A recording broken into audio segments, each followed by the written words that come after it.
Oke, halo orang-orang percaya, balik lagi di acara Ngobrol Bareng Pakar. Dan kali ini ya kalau kita atau teman-teman di sana, orang-orang yang percaya melihat buku ini berarti sudah bisa menebak siapa pakar kita pada episode kali ini. Kalau secara track record dan kompetensinya di Indonesia luar biasa beliau. Ya, ini juga pertemuan yang sebenarnya kita harapkan dari akhir tahun lalu, dan pada kesempatan ini beliau bisa hadir bersama kita. Nanti kita akan bincang-bincang tentang sesuatu yang tentu anti mainstream. Dan beliau dikenal dengan bukunya yaitu Indonesia dalam Rekayasa Kehidupan. Ini di tangan saya ini udah cetakan yang keempat. Ya. Selamat datang Pak Komjen Polisi Dr. Andes Dharma Pargun MMMH di podcast kami, Bang. Selamat malam. Selamat malam. Oke. Bang, izin ya sebagai abang. Ternyata beliau sangat family sekali ya. Orang-orang yang percaya. Jadi podcast ini audiensnya orang-orang yang percaya nih, Bang. Jadi ya kalau yang nggak percaya ya sudah aja gitu kan. Tentu kita biasa akan mengungkap fakta-fakta yang dari sudut pandang seorang pakar, dan malam hari ini juga kita akan melihat dari sudut pandang seorang pakar informasi teknologi komunikasi. Namun kalau kita lihat di bukunya, beliau sangat spiritualis sekali, sangat religius sekali, gitu kan. Apa dasarnya, Bang? Karena kita juga sering melihat orang berbicara mengenai sesuatu spiritual, namun tidak bisa membawa kita mendapatkan pencerahan, Bang. Buku ini penuh dengan spiritual gitu, vibrasi-vibrasi tentang kamu harus keluar dari dimensi yang ternyata kehidupan kita hari ini bukan realitanya, gitu ya, Bang ya? Betul ya? Iya. Gitu. Kenapa Abang selalu mengkaitkan bahwasannya ketuhanan lagi? Baik. Buku itu saya tulis karena rasa terpanggil untuk menuangkan hasil kontemplasi saya terhadap perjalanan bangsa ini, di mana saya merasakan terjadinya kejanggalan. Bahkan setelah saya tulis, di situ terjadi banyak penyimpangan, dan penyimpangan atau deviasi yang terjadi itu keluar dari pakem yang sudah ditetapkan sendiri di pembukaan Undang-Undang Dasar 45, baik cita-cita maupun tujuan proklamasi itu sendiri. Iya. Ya, akibat apa?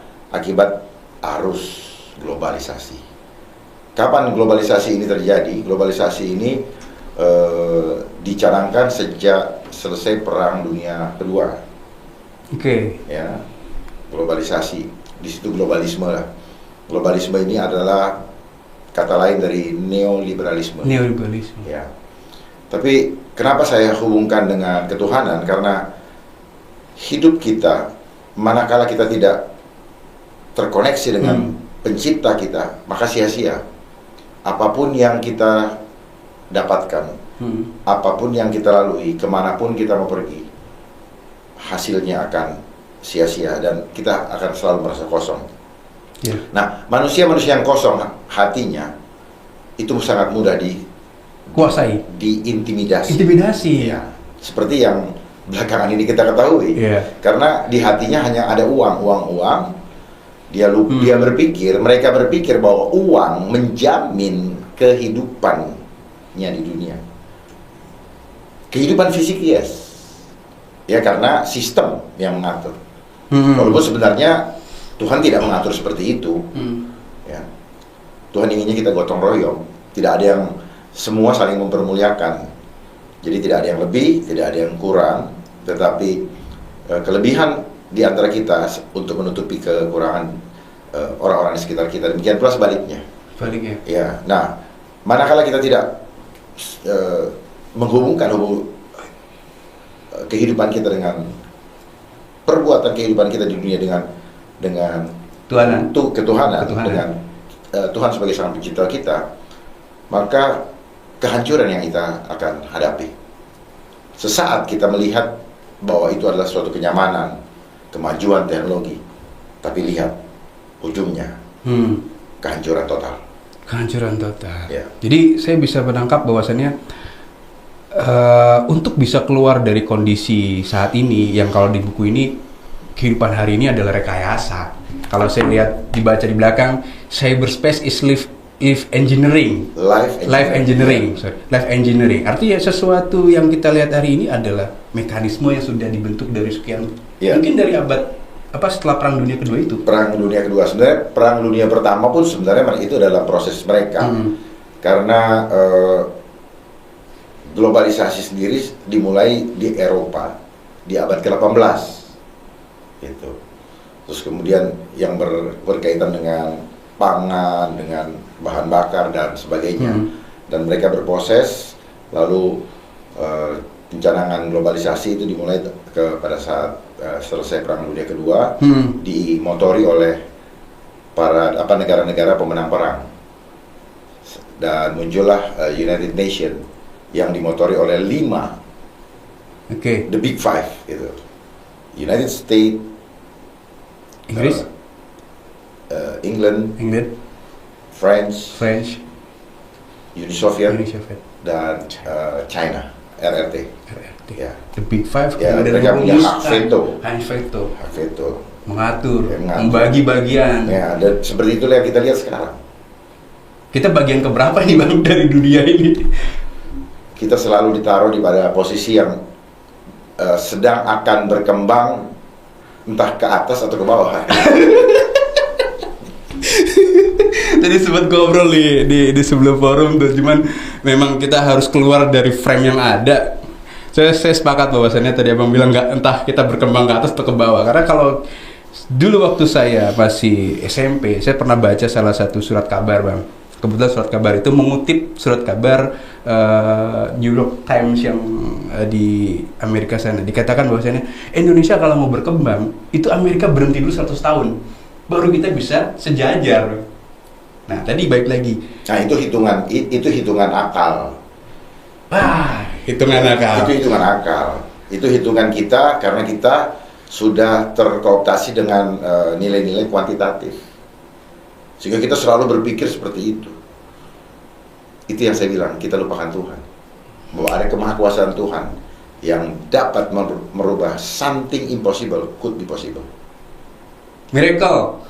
Nah, miracle itu kata terminologi yang dibawa oleh orang-orang yang kadang-kadang ingat Tuhan. Kadang-kadang ingat Tuhan. Kadang-kadang ingat Tuhan. Bagi orang yang terkoneksi selalu dengan Tuhan, dia tidak perlu mikirin miracle karena tiap hari adalah miracle buat dia. Wih, keren. Tiap hari adalah miracle buat manusia yang ingat dengan So when you take the breath, that is miracle. Karena Bapak disupport terus power dari Yang Maha Kuasa. Makanya hati-hati dengan nafasmu. Jangan main-main tutup hidungmu. Ya, karena itu adalah tutup Bang. Karena itu adalah nafasnya Allah. Nafasnya Allah yang harus kita hormati. Kekuatan kita akan terimplementasi ketika ada nafas. Abang tidak akan ada artinya lagi ketika nafasnya hilang. Perkataan Abang, there is no power anymore if there is no nefesi, there is no breath. Yes. Because you using God breath. Jangan main-main dengan nafas. Ya, jangan dimanipulasi oleh konsep ilmu pengetahuan. Ya, seperti yang selama ini terjadi. Alhamdulillah, puji Tuhan. Tadi malam saya baca pengumuman bahwa sudah dibebaskan untuk tidak menggunakan berhala itu. Nggak apa-apa, biar aja didengar. Karena kita harus berani menyatakan kebenaran di atas pendapat apapun. Sepakat, Bang. Sepakat. Nah, karena selama ini itu telah menjadi berhala. Ya, menggantikan Tuhan untuk melindungi kehidupannya, itu di mata Tuhan berhala. Dan ketika itu dipakai, kita bebas melakukan apapun. Tapi ketika itu dipakai, kita berhenti hidup seolah-olah kan? Justru terbalik, ketika itu dipakai, kalian boleh kemana-mana. Iya. Padahal yang kalian hadapi mitos. Dia bukan mitos dalam arti, sebenarnya mitos itu cuma dari pemahaman orang-orang yang tidak tahu bahwa there is a spirit, ada roh yang mengatur hidup kita. Entah itu roh kudus, entah itu roh jahat. Iya. Nah, sesuatu yang tidak membuat damai sejahtera, itu pasti dari Roh jahat. bad spirit. Gitu. Lihat Batman? Iya. Batman. Berarti konsep manusia-manusia yang saya baca di buku Abang, kita harus sampai kepada titik manusia fitrah berdasarkan Pancasila yang sejalan dengan konsep manusia Nusantara. Nuswantara. Ya. Itu gimana Bang? Begini, Gambaran itu. Nuswantara adalah insan yang fitrah, manusia yang fitrah. Nuswantara. Nah, proses menuju Nuswantara itu harus mengimplementasikan Pancasila di dalam kehidupannya. Baru bisa Nuswantara. Kalau di Muslim dibilang innalillahi wa inna ilaihi raji'un. Ikhlas menerima, ikhlas melepas. Balik lagi kepada tidak ada yang kita bawa dan tidak ada yang perlu kita beratkan untuk kita tinggalkan. Netral, nol. Ikhlas. Ikhlas menerima.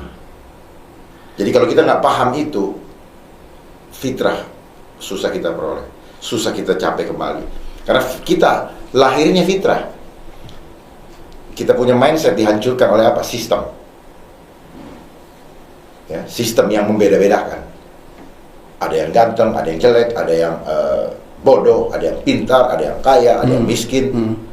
Ya, strata. Ya, dibangun semua konsep-konsep apa namanya?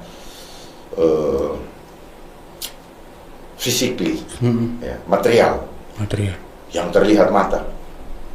Saya sepakat Bang bahwasannya orang harus keluar dulu dari zona material tapi masuk kepada esensi. Ya, jadi gini, seseorang ingin menjadi misalnya abang mau jadi kepala desa atau bupati, abang harus punya abang harus punya spiritual yang dalam dulu, ya, yang tinggi dulu, baru. Karena dari situ abang tidak akan pernah rakus.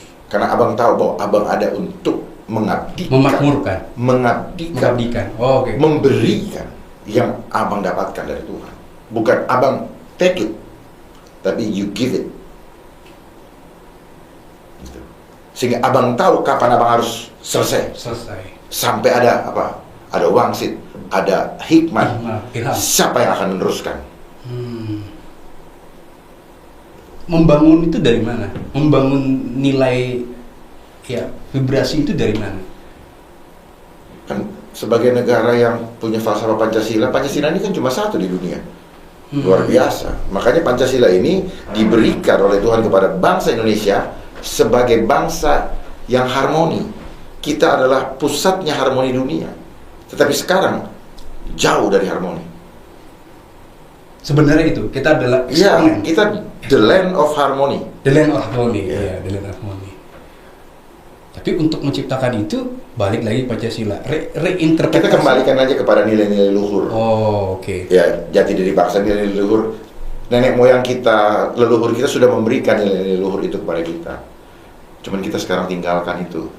Sok-sok modern. Ya kan? Padahal itu rekayasa. Malah makin jauh. Tujuannya apa? Cara menghancurkan kita apa? Berikan yang kita senang. Bikin malas, ya kan? Bahasanya efisien kan? Efisien. Tapi akhirnya males. Ya gitu. Yeah. Otot enggak apa tuh kita punya saraf-saraf motorik tidak jalan dan sebagainya. Ya. Tapi kalau mau bikin otot, pergi nge-gym, beli alatnya dan sebagainya. Yeah. Semuanya ekonomi. Dikasih komputer, dikasih kamus apa namanya, otomatik kamus, Google, ya sampai kita jadi panggil dia jadi Mbah Google, ya, karena tahu segalanya, ya, gitu kan. Kita pikir dia tahu segalanya, tetapi dia giring kita untuk tahu apa yang perlu, yang dia mau bentuk kita. Sebegitunya rekayasa yang ya. Makanya saya bilang apa? Cyberspace is life engineering. Kita di engineering sedemikian rupa supaya kita cepat terbentuk sesuai dengan agenda mereka. Berarti kita mesin cyberspace dong jatuhnya, bukan pengguna dong kalau gitu. Manusia ini secara nggak langsung. Kita objek. Kita objek. Kita yang beli, kita yang dikontrol. Keren. Itu di remote gitu ya? Iya, kita yang beli, kita kontrol. Karena memang cyberspace ini disiapkan untuk apa? Untuk mendescribe kehidupan kita, untuk meng-grid reset hidup kita, untuk merubah total hidup kita dari kendali Tuhan diambil kendalinya oleh iblis dengan memanfaatkan teknologi IT. Gitu. Karena dia tidak bisa berlaku seperti Tuhan. Dia mau playing God, dia mau berlaku seperti Tuhan. Makanya dia gunakan teknologi untuk mengawasi, mencatat kita dimanapun kita berada, seperti Tuhan watching us. Iya. Karena dia tidak omnipresent, tetapi dengan ini, dengan handphone, dengan gadget ini, dia ada di mana-mana. Sampai di pelosok-pelosok dia ada, dan semua gampang dikendalikan. Apa yang dikendalikannya? Mindset. Artinya masyarakat hidup hari ini bukan lagi hidup sesuai dengan kehendak Tuhan. Jauh. Bukan lagi hidup kehendak Tuhan. Kehendak Tuhan itu jangan cinta uang, cintai aku. Jangan ikutin langkah mamon kan? Ya, apa saja. Dasarnya kan cinta uang. Ya, akar segala kejahatan kan cintakan uang. Makanya uang dijadikan patokan. Coba apa yang kita rasakan saat ini gara-gara uang? Gara-gara uang. Ya. Tapi ingat, mereka-mereka yang menanggung untung dari uang itu, mereka akan dilibas juga. Mereka akan dilibas. Saat ini mereka senang, tapi saatnya, catat temuan saya, mereka akan dilibas.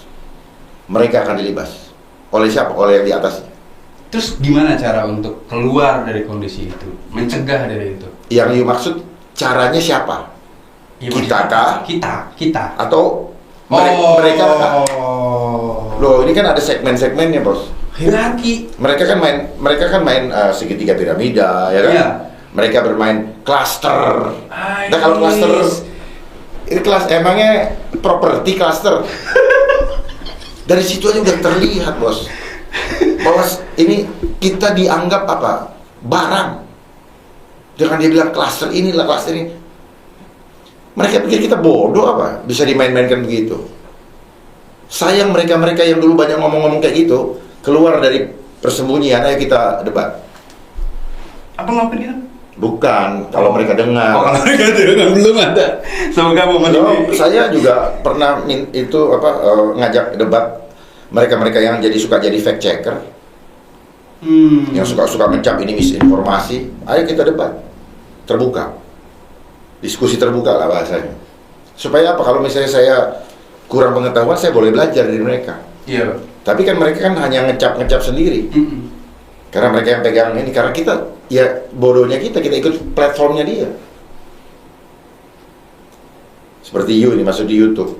Kita ikut platform dia. Kalau dia bilang nggak suka, dia akan bilang apa? Oh, ini ada pornografi lah, ada terorisme lah, ada apa? Iya, anarkis. Itu bohong-bohongan mereka lah. Udahlah. Artinya ini kan kita bicara kepada segmen masyarakat pada umumnya. Maka bagaimana agar mereka keluar dari jeratan itu? Apakah harus seperti Salmon gitu? Merawan arus gitu? Saya tidak menganjurkan kita untuk melawan arus. Life is choice. Hidup adalah pilihan. Anda mau hancur atau Anda mau kembali kepada Sang Halik. Untuk kecintaan kita punya rumah yang Tuhan sudah sediakan. Jangan hianati. Dia pergi ke sana, dia siapkan rumah untuk kita, dan dia akan menjemput kita untuk menempati rumah-rumah yang sudah disiapkan di kerajaan surga. Lalu kita membelot cari rumah kontrakan lain. Di mata dia, kamu selingkuh. Kamu tidak layak untuk bertemu dengan aku. Sekarang aja kita nggak layak kok. Siapa ada yang berani mengatakan dia orang benar, dia orang kudus? Nggak ada. Kita tidak berhak mengatakan itu. Karena selama kita hidup dalam tubuh jasmani, tubuh yang fana ini, dosa melekat pada hidup. kecuali satu, ketika kita kembali dan bersatu dengan Dia, di situ kita dikuduskan. Asal apa? Asal setia sampai garis akhir. Nah, Abang tadi bilang tergantung manusia itu hidup berdasarkan roh jahat atau roh kudus, ya kan? Kan manusia, saya pribadinya fisik. Nah, bagaimana menyatukan antara fisik yang ini dengan roh yang kudus untuk kemudian bisa menjadi... Dari awal Bapak dihidupi oleh Roh Kudus. Roh Kudus itu kan roh Allah. Oleh Muslim roh Allah. Ruah. Itu bahasa Ibrani ruah, nefesi. Hidup karena itu. Bukan iblis yang bikin saya hidup. Ngaco aja loh. Bukan iblis. Iblis bukan pencipta. Kreator itu dia. His Almighty God. Iblis bukan pencipta. Dia bisanya copy paste. Itulah cyber. Dunia maya. Dia bikin copy paste. Sama dengan handphone Bapak. Dia copy paste sel yang ada dalam tubuh manusia. Persis ya. Persis. Ya. Termasuk big data itu adalah copy paste. Iya, persis. Ya, big data itu copy paste. Big data itu apa? Untuk mencatat dosa-dosa kita di gadget itu. Jadi dia mencontoh apa yang Tuhan lakukan. Iblis itu apa? Penipu, dia pendusta, dia pembunuh, dan dia membinasakan. Siapa yang ikut dia binasa. Banyak orang akan tertipu. Dia adalah pencuri. Mencuri apa? Damainya kita dicuri. Lihat selama pandemi ini, banyak yang damainya dicuri kan? Ya. Takut ini, takut begini. Percaya dengan segala macam artikulasi, narasi, ya. Sudah tidak percaya dengan Tuhan. Sedih kan itu? Iya. Sedih. Dan itu sengaja untuk memecah belah keluarga, mempolarisasi. Sebenarnya yang dipolarisasi adalah jiwa. Sedalam itu ya? Oh, harus dalam, karena kan dia mau ambil, si iblis kan mau merebut jiwa kita. Jiwa ini zona pertarungan spirit. Kayak Abang tadi bilang tergantung kamu mau choice yang mana gitu ya. Iya. Luar biasa. Oke Bang. Balik ke Pancasila Bang.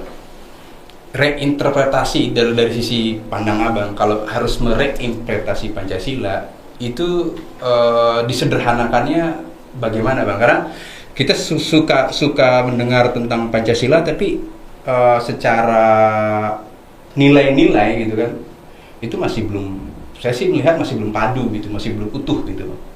Kalau dari sisi Abang gimana itu? Bukan saja tidak padu dan tidak utuh, membingungkan. Coba aja hafalin tuh 36 poin. Membingungkan. Ya kan? Hafal aja enggak. Ya kan? Membingungkan. Lah yang bikin poin-poin itu ya sekarang tanya aja lagi hafal enggak? Gitu. Jadi nggak sulit memahami Pancasila kalau kita tahu apa nilai luhurnya. Cuma 5 poin juga kok. Ketuhanan yang Maha Esa, nilai spiritualnya ikhlas menerima. Ikhlas menerima. Ya, catat itu ikhlas menerima. Ikhlas menerima. Ketuhanan yang Maha Esa ikhlas menerima. Ya. Kita ikhlas menerima apa saja yang Tuhan sudah ciptakan. Perbedaan kita ikhlas menerimanya.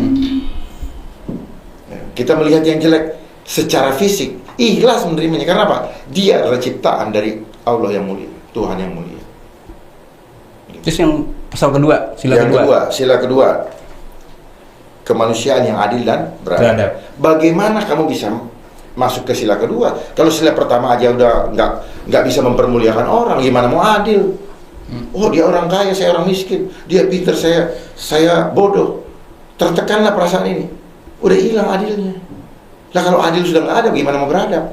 Gimana mau pasal ketiga? Sila ketiga. Di sekolah kita sudah diajar tidak adil. Ada ranking. Apakah salah ranking? Kelihatannya nggak salah. Tapi dampak kerusakan spiritnya, kerusakan emosionalnya itu besar sekali. Oh, ini gue hebat nih. Gue begini-gini. Itu kan yang dibangun oleh dunia kan? Iya. Ya, negara bagian 1, negara bagian 2, negara bagian 3, orang unggul, ranking 1, ranking 2. Iya. Terus kemudian, saya orang kaya. Saya orang kaya. Kaya terlihat dari mana? Angka saya yang tercatat di bank. Iya, paling banyak karena kita digitnya. diajarin, karena kita diajarin di sekolah dengan baik-baik. Kita diajarin di sekolah, kita hanya diatur sama angka 0 sampai 9. Itu aja bolak-balik. Termasuk kan kemarin statistik tuh angka, oh ya pecah rekor apa segala macam. Jam 4 sore. Angka doang kok. Iya. Apa yang ditakuti oleh semua manusia sekarang? Angka kan? Gitu. Dan mereka akan menista kita dengan angka yang kita harapkan akan kita peroleh, tapi akhirnya kita nggak peroleh. Rumah dibeli, hitungnya angka. Mobil dibeli, angka. Gitu. Dan apa saja sekarang masuk di media sosial yang dicari angka. Follower dan sebagainya. Follower, viewersnya, like dan segala macam. Angka. Jadi keimanan kita, belief system kita diatur oleh numerik, angka. Dan angka ini yang membunuh kita nanti. Coba lihat, mau nge-lab, pergi lab darah, apa yang dilihat? Angka. Siapa yang bikin itu angka? Menjadi indikator sakit. Iya kan?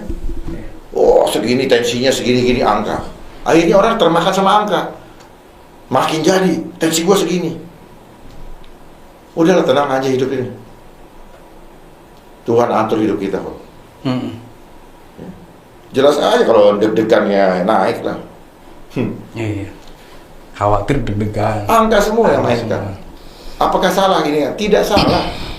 Tapi jangan membuat kita menjadi jauh dari Tuhan. Jangan membuat kita jauh dari fitrah kita. Kalau menjauh berarti ada yang salah. Yang tadi sila pertama dan kedua. Yang ketiga. Persatuan Indonesia. Bagaimana mau bersatu kalau kita nggak bersyukur? Bersyukur nilainya. Syukuri. Terima yang baik. Terima yang tidak baik. Yang tidak baik juga diterima. Syukuri itu sebagai hadiah terindah dari Tuhan. Masuk sila keempat. Nilainya apa? Tulus. Ya. Kalau kita sudah bersyukur, permusyaratan itu tulus nilainya. Tidak mementingkan kelompok. Tulus tidak mementingkan kelompok. Ya. Hikmah. Jadi kalau kita sudah bersyukur, kita berlimpah syukur. Yang baik kita terima, yang tidak baik kita terima, syukuri aja kan gitu. Udah luber, baru Anda bisa tulus. Kalau kita sudah luber tulusnya, baru Anda bisa syukurnya, baru kita bisa tulus. Kalau nggak bisa. Baru masuk sila kelima. Keadilan sosial bagi seluruh rakyat Indonesia apa? Kita bahagia bersama. Melihat orang sukses, kita ikut bahagia. Walaupun dia tidak menguntungkan buat kita. Nah, itu baru pintu gerbang menuju kepada fitrah. Itu pintu gerbang. Baru pintu gerbang. Ya, menuju fitrah. Kapan fitrahnya? Semua yang kita lakukan, kita kembalikan untuk kemuliaan Tuhan. Baru fitrah. Oh, gitu. Itulah inna lillahi wa inna ilaihi raji'un. Ikhlas menerima, lepasin lagi untuk kemuliaan Tuhan.